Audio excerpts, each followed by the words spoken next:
দেখুন ওসব কথা না, আমাদের পার্টি থেকে দাবি হচ্ছে ইউনিক ভোটার কার্ড, একটা ভোটার কার্ড যেটা সেটা একই হবে, যেটা বলে ইউনিক ভোটার কার্ড, ওটা সেপারেট একটা কার্ড করতে হবে শুধু ভোটারদের জন্য, সেটা কোথাও নকল হওয়ার কোনো স্কোপ থাকবে না। এখন যারা বলছে তাদের জানেন স্যার, তাদের চরিত্র ফরিত্র, তাদের বাপ ঠাকুরদার সব গল্প জানে, এগুলো নিয়ে আমার কিছু বলার নাই। তবে বাত্য বসুর উপর ঘটনার, যেমন বাত্য বসুর পক্ষ থেকে ক্ষমা চাওয়া উচিত। আমি কালকেও বলেছি যে তৃণমূল দলে যে কটা ভদ্রলোক আছে তার মধ্যে বাত্য বসুকে আমি একজন ভদ্রলোক বলে মনে করি, কিন্তু আজকে ব্রাত্য বসুর এই অ্যাটিচিউড তাকে বাত্য করছে। এবং পাশাপাশি এটাও বলি, এটা ব্রাত্য বসু নিজে ইচ্ছা করে সব সিপিএম পার্টি অফিস ভাঙতে বলছে তা নয়, কিন্তু তার দল, তারা গুন্ডার হাজারি করার দল, লুটপাটের দল, তারা এই মৌকায় সারা বাংলাদেশে একটা লুটপাটের আয়োজন করেছে। এটার মধ্যে দিয়ে কোনো বীরত্ব দেখানো কিছু নেই, বিরোধী দল বলে কিছু থাকবে না, তাই এই অত্যাচার। যে ছেলেটা মৃত্যুর সঙ্গে পাঞ্জা লড়ছিল, যে ছেলেটা চোখ কি হবে জানে না, যাকে গাড়ির তলায় ফেলে গাড়ি বেরিয়ে যাওয়ার কারণে তার মৃত্যুর সম্ভাবনা ছিল, আজকে তাকে আসামি বানিয়ে দিল, এটার নাম তৃণমূল। কে কোন পার্টি করে আমার দেখার দরকার নাই, কিন্তু সে একটা সাধারণ ছাত্র, ফার্স্ট ইয়ারের ছাত্র। বলুন বাংলার মানুষ, যে এটা করা কি খুব জরুরি ছিল? আমি কালকেও বলেছি, ইউরোপের সন্ত্রাসবাদীদের মধ্যে লোন উল্ফ অ্যাটাকার যেরকম হয়, একাই গাড়ি চালিয়ে মানুষকে সন্ত্রস্ত করা, মেরে দেওয়া, ভয় ভীতি প্রদর্শনের ব্যবস্থা করা, এটা আমরা বাংলায় দেখতে পেলাম। এটার থেকে নিন্দনীয় কিছু হতে পারে না। যার চোখ চলে যাচ্ছে তাকে আসামি বানিয়ে দেওয়া দিচ্ছে, অপরাধ তার প্রতিবাদ করেছে। তাহলে বাংলায় বলে দিক প্রতিবাদ নিষিদ্ধ, প্রহিবিশন করে দিক।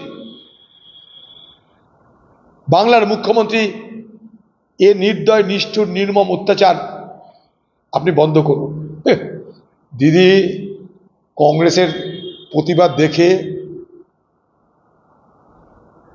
ভুয়ো ভোটার নিয়ে আওয়াজ মারছে। এখন কংগ্রেস দীর্ঘদিন ধরে এই কথাটা বলে আসছে, তার জন্য কংগ্রেস দলের কংগ্রেস প্যানেল তৈরি করে ইলেকশন কমিশন এবং ভুয়া ভোটার সংক্রান্ত বিষয়ে কংগ্রেস দল একটা কমিটি তৈরি করে তার ছানবিন করছে।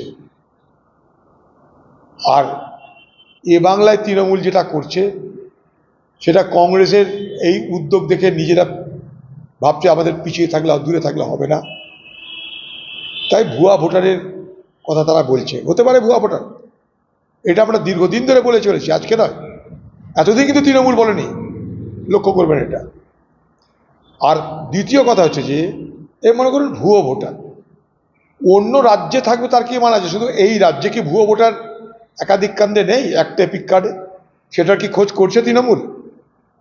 তৃণমূল দেখাচ্ছে যে এই রাজ্যের ভোটার অন্য রাজ্যের ভোটার এপিক কার্ড এক, কিন্তু এই নিজের রাজ্যে, তার নিজের রাজ্যে এরকম কত ঘটনা আছে সেটা কি তদন্ত করার চেষ্টা করছে?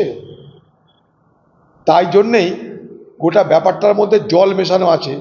তাই বাংলাদেশের নাগরিক তার দলের নেত্রী হয়, নেতা হয়, পাসপোর্ট হয়, কারণ একটাই, তৃণমূল দলের মদত।